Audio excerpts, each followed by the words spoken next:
Today I rise in the House to speak at third reading of this important legislation, Bill C-244, introduced by the member from Richmond Centre, otherwise known as the Right to Repair Bill. Conservatives support this legislation and are happy to see it return to third reading. It's not common in this House to find legislation that all parties can come together on, and for the most part we agree on the principles of this bill, and so congratulations to the member. Bill C-244 seeks to amend the Copyright Act to allow individuals and businesses to repair a technology with copywritten material without infringing on the rights set out in the Copyright Act. When someone has a copyright for a work they created, the Copyright Act enables the creator to be the sole entity to reap the financial rewards from that creation for a set period of time. And this is a good thing. Exclusive financial rewards of invention and creation is what drives progress in our society. These days, everything includes software: your car, your fridge, your phone, any manufactured equipment. All software, therefore, in those devices and things that we utilize day to day have copyright protection. Manufactured goods now have proprietary designs and structures and now specialized tools to repair these goods. They are designed that way. Why? Because repair and maintenance of manufactured goods is as profitable or more profitable than the sale of the good itself.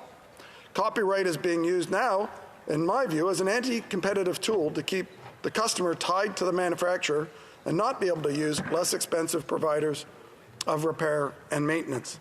This is causing great frustration for the consumer. Only the car dealer, not your local garage, can repair your car. Only the manufacturer can repair farm equipment because the specialized tools and codes are only available from an authorized dealer.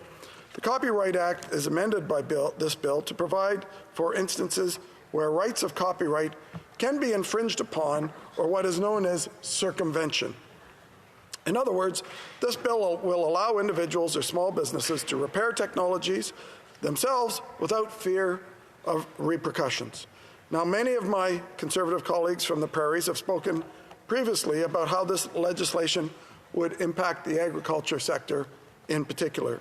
And today, I'd like my comments to also focus on this critical industry which provides the food we eat. Now, for those unfamiliar, farmers are often required to pay upfront enormous costs to buy and maintain the equipment they use in operating a farm. These costs are often in the millions, from the purchasing of the land to the appropriate seed and fertilizer and buying equipment necessary to harvest a crop and to plant the crop. Often, large tractors, such as those from John Deere, cost hundreds of thousands of dollars, as do the attachment pieces that go with them. These tractors contain complex electrical systems and require specific tools to access that are protected by Canada's copyright laws. Now, as is the case in every industry, the equipment farmers use often breaks down and requires either repair or complete replacement given enough time. And this breakdown usually happens at the worst time, when speed of repair is essential. At one time, this was never a big issue. Farmers have historically been makeshift mechanics. They've been able and expected to demonstrate if some engine or computer system wasn't working, they could find a way to fix it, jury-rig it, in order to get the repair done immediately so they could continue with their essential work. This is especially important given how harvesting season typically only lasts a few weeks, and lost time waiting for a repairman, an authorized repairman, to fix an engine could cost business their annual livelihood.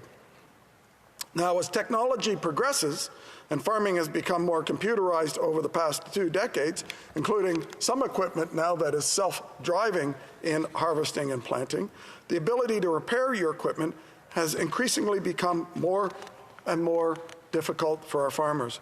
Today, farmers rely heavily on technology to assist them in their harvest.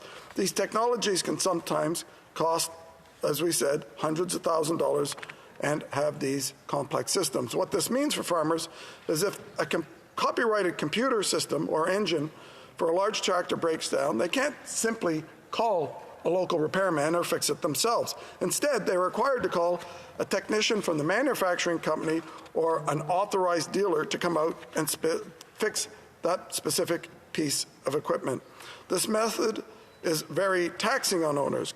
Company technicians can takes anywhere from hours to days, even a week or two, to arrive to conduct the necessary repair. And when they do finally arrive, owners are sometimes prompted with an unusually high repair bill. And the delay has caused lots of crop harvesting time to be lost, where every day lost is a potential loss in farm income. My Conservative colleague from Provincier in Manitoba spoke in second reading on this bill with great knowledge and depth about the high level of investment required to keep some of this equipment and the cost associated with replacing a combine for a farmer. And he talked about the millions that this costs. This way of going about these repairs, in my view, is anti-competitive and is harmful to farmers, small businesses, and consumers. Property owners ought to be allowed to repair the piece of equipment they've purchased in the most economic way possible. They should be able to have a variety of resources at their disposal when fixing equipment, not just the pre-approved monopolistic authorized agent from the manufacturer. The Copyright Act has become a government-legislated gatekeeper, harming consumer choice. It was not intended to be this way, and as I mentioned previously, being able to reap the financial rewards of one own's invention and creation is essential. But when copyright moves into the territory using these rights as a way to prevent competition and control the whole repair and maintenance ecosystem, then it becomes anti-competitive, monopolistic, and the law tends to then need to be fixed and repaired and modernized to reflect the modern state of equipment and repair that we all buy. Even your stove, your fridge, now have these monopolistic design features in both their software and their hardware. Trying to get repairs done with a computerized fridge is next to impossible.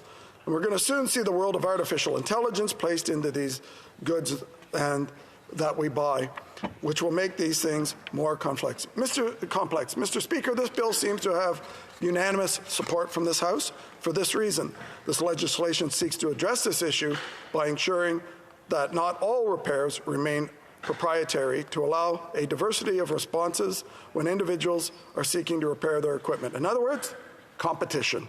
Conservatives look forward to seeing this legislation move forward to the other place. We understand there are positive impacts for our rural communities. Also, in my most important industry, the fishery, these issues also apply. I want to thank my colleague for reintroducing this bill, and our party looks forward to seeing how this legislation moves through and is improved in the other place.